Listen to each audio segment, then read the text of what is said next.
بعد الظن اسم ولا تجسسوا ولا يغتب بعضكم بعضا أيحب أحدكم أن يأكل لحم أخيه ميتة فكرهتموه واتقوا الله إن الله تواب رحيم. کہ اے ایمان والوں، بہت زیادہ گمان کرنے سے بچو، بے شک پوشیدہ باتوں اور جاسوسی بھی نہ کرو، اور غیبت جو ہے وہ بھی نہ کرو۔ کیا کوئی یہ پسند کرتا ہے کہ وہ اپنے بھائی مردہ کا گوشت کھائے؟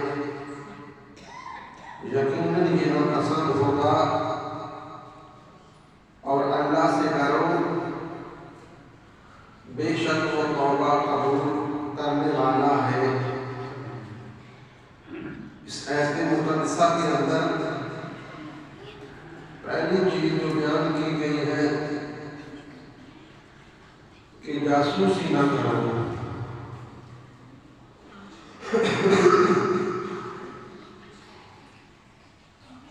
بدظن بھی نہ ہو اور غیبت بھی نہ کرو۔ یہ تین چیزیں اس آیت مقدسہ میں بیان ہوئی ہیں۔ کثرت سے ظن و گمان سے بچو، یعنی آپ اتنا ممکن ظن نہیں ہوتا کہ وہ کام جو ہے لیکن ہوتا نہیں ہے، ہمیں اپنا بے گمان ہوتا ہے۔ انسان کو ہوتا ہے کہ روز کھلوتا ہے پانی کر کے لیے گفتگو کے لیے شک کیا ہے نہیں لگتا ہے، تو ظن آئیاں کثرت سے چیزوں کو نہ دے اندر اللہ فرمایا نہ کرو۔ بعد ظن گمان گناہ ہوتے ہیں۔ اس آیت سے معلوم ہوتا ہے کہ ظن کی بہت سی اقسام ہیں۔ علماء کرام نے اس کی قسمیں بیان کی ہے۔ واجب ظن، یعنی ایک وہ ظن کے واجب ہے۔ حضرت جابر رضی اللہ تعالیٰ عنہ روایت کرتے ہیں کہ حضور نبی رحمت صلی اللہ علیہ وآلہ وسلم نے وصال سے وفات سے 3 دن پہلے فرمایا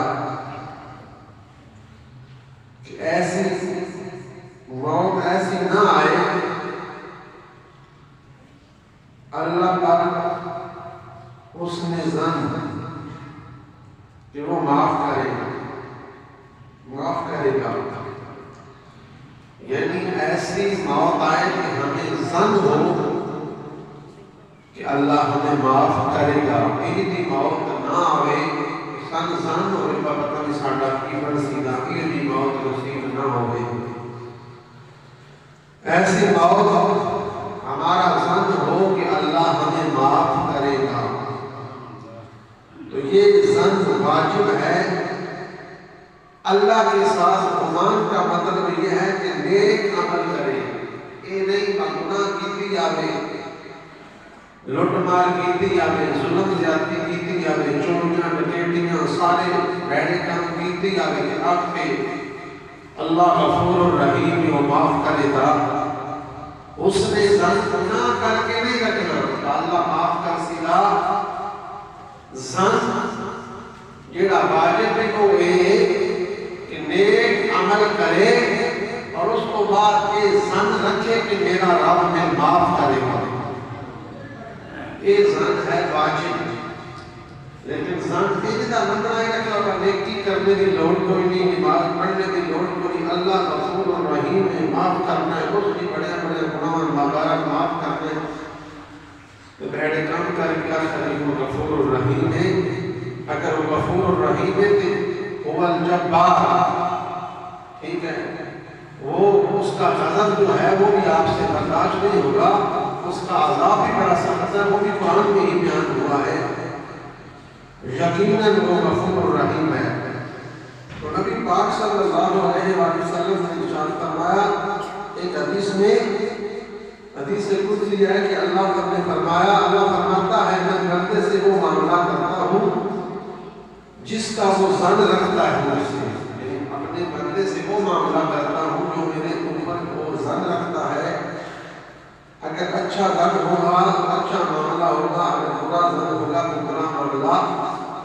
اچھا ظن قبول ہونا ہے تو چنگے کام کر لیا، جب نیک اعمال کریں گے تو پھر اللہ پہ اچھا ظن ہی ہوگا۔ اگر اعمال برے ہیں، چنگا ہے کہ نہیں، تو پھر اچھا ظن رکھی رکھو کہ غفور رحیم ہے، تو یہ ظن درست نہیں ہے۔ یاد رکھیں جس ظن اچھے کے بعد مجھے ہوگا، جیسے فرمایا نبی پاک صلی اللہ علیہ وسلم نے کہ یاد رکھیں اس نے ظن وہ اس کے بعد اچھے کے بعد ہوگا، جیسے فرمایا کہ نبی پاک صلی اللہ علیہ وسلم نے کہ لچا لفنگا وہ شخص جو اپنی من مرضی، جڑا بندہ ایسا لچا لفنگا ہے جڑا اپنی من مرضی کرتا ہے، اپنی خواہشات کی پیروی کرتا ہے، جو دل آتا ہے کر چھڑتا ہے، جو رب اور رب کے رسول کہتے ہیں وہ نہیں کرتا، جو چاہتا ہے کر دیتا ہے،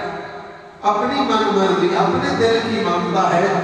دل آدھا ہے شکار و بیمانتی کو نہیں لوڑ، دل آدھا ہے جھوٹ بولت وہ چھڑ دے، دل آدھا ہے اپنا ظلم کر چھڑ دے، یعنی اپنے دل کی پیروی کرتا ہے، رب کی نہیں مانتا، تو وہ اپنے خواہشات کی پیروی کرنے والا توبہ کیے بغیر کہے کہ میری بخشش ہو جائے گی اور وہ جنت کی امید رکھتا ہے، یہ کہنا پھر کہ وہ غفور الرحیم ہے، یعنی جو مرضی کیتی ہوتا ہے توبہ بھی نہیں کرتا ہے، جنت کی بھی امید بھی رکھتا ہے، ایسا لچا لفنگا ایسی امید نہ رکھے کہ اللہ اس پر رحم کرے گا، اللہ اس پر کرم کرے گا۔